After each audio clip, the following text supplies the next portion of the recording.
नमस्कार। बहुत सुंदर से प्यारा से एगो विवाह के ही गीत लेके आई बनी जा। देखी जा, सुनी जा, बताई जा कैसन बा।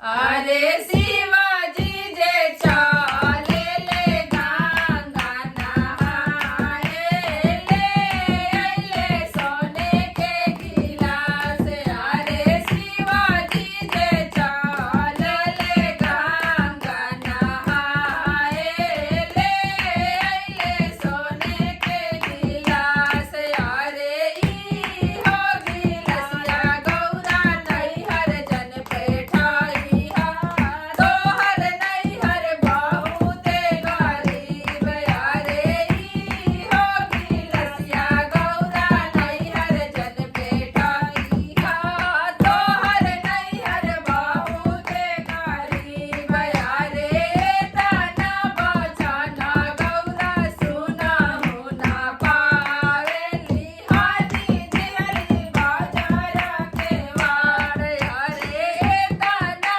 बचना गौरा सुनहु ना पावेली, हाली दिहली बाजार के वार। अरे सागरी महला शिवजी घूमी फिरी आईनी, कतही ना भोजन तैयार। अरे सागरी महला शिवजी घूमी फिरी आईनी, कतही ना भोजन तैयार।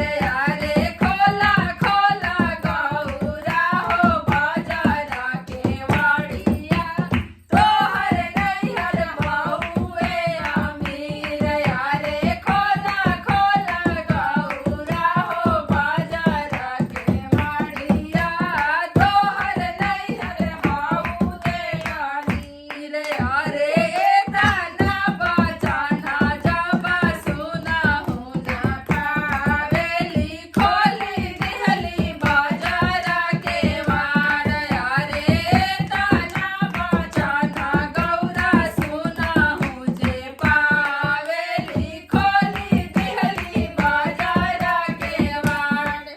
धन्यवाद। देखी जा, मैगे की शिकायत कोई बर्दाश्त न करेला, शिव जी के भी पछताए के पड़ला, माफी मांगे के पड़ल। ऐसे मत करब जा, एडवाइस बा। धन्यवाद।